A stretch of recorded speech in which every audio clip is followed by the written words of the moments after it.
सिक्किम ने जापान को पीछे छोड़ दिया है, जापान को हरा दिया है। लेकिन बहुत दुख भरी खबर है। दुख भरी खबर ये है कि सिक्किम की जो फर्टिलिटी रेट है 1.1% हो चुकी है 2022 में। फर्टिलिटी रेट यानी प्रजनन दर। प्रजनन दर का मतलब है कि वहाँ बच्चा पैदा कम हो रहे हैं, लोग बच्चा पैदा कम करना चाह रहे हैं।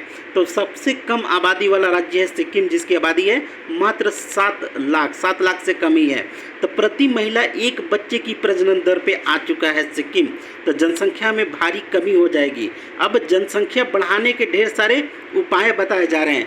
पूरा जो भारत में जो है जनसंख्या को घटाने की हो रही है बात, और सिक्किम में बात हो रही है कि जनसंख्या को किस तरह से बढ़ाया जाए, हम अपनी जनसंख्या को किस तरह से बढ़ाएं। क्योंकि सिक्किम की जो मूल आबादी है उसमें भयानक कमी होने वाली है, जो बेहद चिंताजनक है। तो सिक्किम में जनसंख्या बढ़ाने के लिए शिशुओं की देखभाल में मदद से लेकर सरकारी कर्मचारियों के लिए विशेष बोनस तक प्रदान किया जा रहा है। ठीक है, 1 साल तक मुफ्त चाइल्ड केयर दिया जा रहा है, 1 साल की मैटरनिटी लीव दी जा रही है, 30 दिनों का पैटर्निटी लीव दी जा रही है। और सिक्किम में महिलाएं, हर जगह आपको महिलाएं मिलेंगी काम करते हुए, ऑफिस हो दुकान हो। तो महिलाओं की जो शादी की जो उम्र है, ऑलरेडी जो नेचुरल उम्र है उससे बहुत ज़्यादा यानी 30-35 प्लस हो जाती है। तो ऐसे में IVF जो इन विट्रो फर्टिलाइजेशन है उसकी प्रक्रिया की मुझसे मदद से भी आप उसमें भी सरकार बहुत ज़्यादा पैसा खर्चा कर रही है। सरकारी कर्मचारियों के अगर 2 बच्चे हो जाएंगे तो 1 इंक्रीमेंट बढ़ जाएगी, और 3 बच्चों पे 2 इंक्रीमेंट भी बढ़ाई जा रही है। यह 21 जनवरी से लागू है। अब यहाँ देखेंगे कि 40 वर्ष से ज़्यादा की जो महिलाएं हैं उनको 1 साल की नौकरी मिलती है, 10,000 रुपया मिलता है बच्चों की देखभाल के लिए।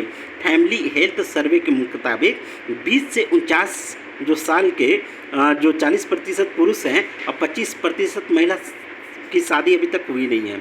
जन्म दर जो है मृत्यु दर से ज़्यादा है, ठीक ना, जन्म दर से मृत्यु दर भी यहाँ पे ज़्यादा है। अब यहाँ पे देखेंगे जो टोटल फर्टिलिटी रेट है वो 0.89%, बेहद चिंताजनक। ये इस लेवल को भी आने वाले समय में छू सकता है सिक्किम। 3 से 4 महिलाओं में से सिर्फ एक ही बच्चा पैदा करना चाहती हैं, ठीक ना।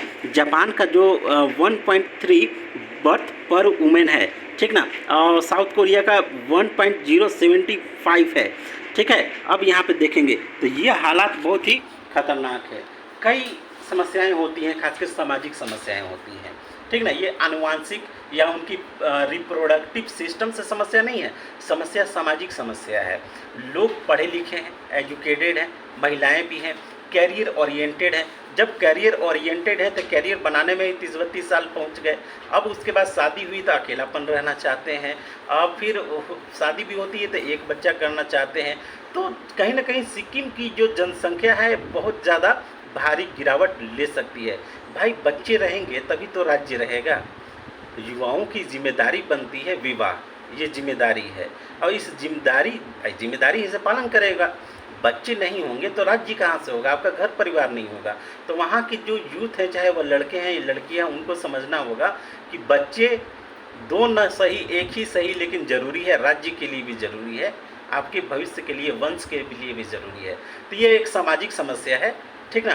कैरियर को लेकर सभी लोग, यूथ बहुत ज़्यादा चिंतित है, ये बात हम भी मानते हैं, चाहे वह जापान हो, साउथ कोरिया हो या सिक्किम हो। कैरियर ज़रूरी है, लेकिन बच्चे भी तो आपका भविष्य हैं, उसे चौपट मत कीजिए। लाइक कीजिए, शेयर कीजिए, सब्सक्राइब कीजिए। Thank you. हमारा प्यारा सिक्किम।